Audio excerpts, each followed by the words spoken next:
तो एक वैज्ञानिक ने पता है क्या कहा, वो संस्कृत जानता, उसने कहा कि हिंदुस्तान से दिशा मिलेगी। क्यों? तो उसने एक श्लोक पढ़ के सुनाया जिसको मैं अक्सर हर जगह कहता हूं कि हिंदुस्तान ही है जहां पर ये फिलॉसफी है, ईशावास्यम इदम सर्वम यत्किंच जगत्याम जगत तेन त्यक्तेन भुंजी था मां वृदह कस्य सिद्धनम। माने जो कुछ इस चराचर जगत में है वो सब त्याग पूर्वक भोग करने के लिए है। माने लिमिटलेस कंजम्पशन नहीं कर सकते, कंजम्पशन को लिमिटेड करना पड़ेगा, उपभोग को कम करना पड़ेगा। और वो कहते हैं कि ये सीखना हो तो हिंदुस्तान जाना पड़ेगा। अब आप देखिए कि तरक्की क्या है और बर्बादी क्या है। हमने माना कि तरक्की वो है जो अमेरिका कर रहा है, यूरोप कर रहा है, और अब हम देख रहे हैं कि बर्बादी के कगार पर वो पहुंच गए। तरक्की का माने ये होता है कि आप अपने जीवन में चीजों का कितना कम से कम इस्तेमाल करते हैं, ये है तरक्की।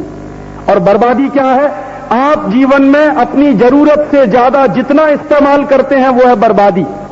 अब देखिए हमारी सिस्टम कितनी वैज्ञानिक रही है। हमारे यहां कुएं होते थे, कुएं पर वो लगाई जाती थी पुली, तो नहाना होता था तो कुएं में बाल्टी डालनी पड़ती थी और बाल्टी से पानी खींचना पड़ता था, तो उसमें श्रम लगता था। तो जब हम एक बाल्टी पानी खींचते थे तो हमको एक बाल्टी पानी का दर्द पता होता था कि एक बाल्टी पानी कैसे निकाला जाता। अब विदेशी टेक्नोलॉजी आई, उसने हमारे घर में नल लगा दिया तो भल भल पानी बहता ही रहता है, हमको दर्द ही नहीं है कि हम क्या कर रहे हैं। जब कुएं से पानी खींचना पड़ता था तो मांसपेशियों में दर्द होता था, तो एक बाल्टी पानी में नहा लेते थे। अब हमको 5-5 बाल्टी चाहिए क्योंकि दर्द नहीं है हमको कि पानी आता कहां से है। ये थी हिंदुस्तानी समाज की व्यवस्था जिसमें संयम की बात कही जाती थी। और इस समाज में जो जितना संयमी है वो उतना ही ऊंचा है। हमारे समाज में तो महान कौन रहा और ऊंचा कौन माना गया? जिसने शहीदी ओढ़ी या फकीरी ओढ़ी, वो महान है इस देश में। देख लीजिए आप उदाहरण उठा के, भगवान राम जब तक राजकुमार हैं, महल में रहते हैं, कोई नहीं जानता। महल त्यागा, फकीरी ओढ़ी और 14 साल के लिए वन में चले गए तो मर्यादा पुरुषोत्तम हो गए।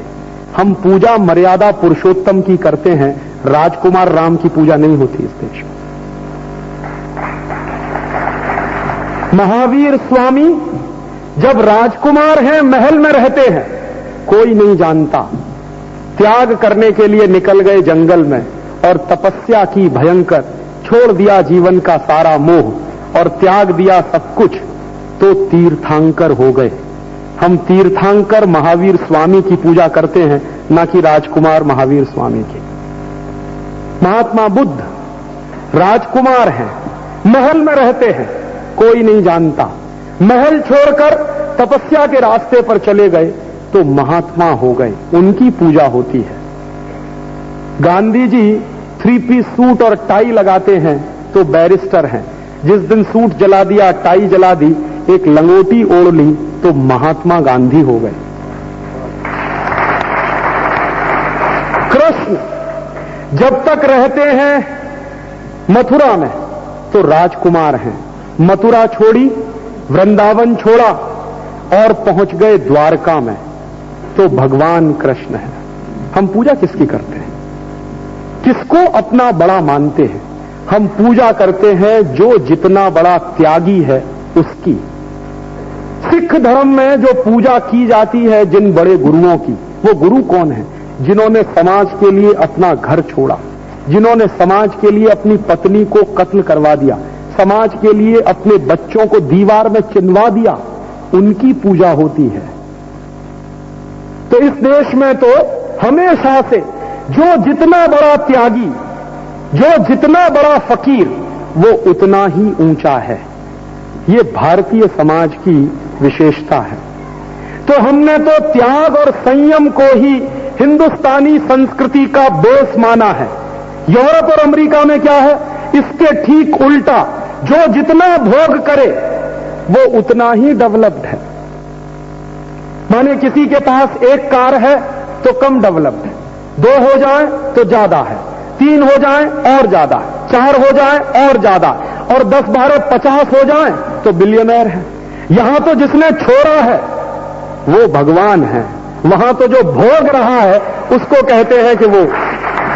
और आप देखिए, जीवन का आनंद भोगने में नहीं है, त्यागने में है। ये गंभीर बात आप समझ लीजिए, तो जीवन आपका हमेशा खुशी रहेगा। जीवन के कोई भी क्षण को अनुभव करिए, आप सबसे ज्यादा आनंद कब महसूस करते हैं? जब सवेरे ही सवेरे उठते हैं, शौच के लिए जाते हैं, कुछ त्याग करते हैं, तब आनंद मिलता है। ये हंसने की बात नहीं है, ये बहुत गंभीर बात है। हाँ, सवेरे ही सवेरे उठते हैं, शौच के साथ साथ मूत्र का त्याग करते हैं, तब आनंद मिलता है। सोचिए तो सही, यहां तो त्यागने में आनंद है, भोगने में आनंद नहीं। और भोगने की कोई सीमा नहीं होती, त्यागने की एक लिमिट है, आप अवर लिमिट तक जा सकते हैं। भोगने में आप डूबना शुरू कर दीजिए, उसमें से बाहर नहीं निकल पाएंगे। इसलिए भारतीय संस्कृति हमेशा से त्यागने पर जोर देती है, भोगने पर नहीं। भोगी जो होता है, जो कामी होता है, जो विषय वासना में डूबा होता है, वो हमारे समाज में सबसे निकृष्ट माना जाता है।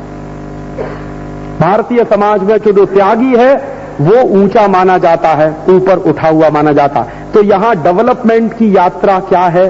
भोग से त्याग की तरफ, ये है डेवलपमेंट। और ये डेवलपमेंट अगर हम नहीं समझेंगे, तब तक हिंदुस्तान का शायद कल्याण नहीं होने वाला। ये गंभीर बात आपको समझनी ही पड़ेगी। और जब आप डेवलपमेंट की इस परिभाषा पर कसना शुरू करेंगे, तो हिंदुस्तान में आपको जो विकसित नजर आएंगे वो ऐसे ही लोग होंगे जिनको आज आप हिकारत से देखते हैं। वो शायद इस देश के सबसे विकसित लोग होंगे। समझिए, ये भारतीय संस्कृति है, और ये भारतीय संस्कृति जिंदा रहेगी आगे भी, क्योंकि अभी भी यहां त्याग की बात है। कई बार लोग मुझको कहते हैं कि राजीव भाई, भारत का भविष्य क्या बहुत अच्छा है। क्यों? अभी भी इस देश के 80% आदमी त्यागी हैं, भोगने वाले तो शुरू के 20% लोग हैं।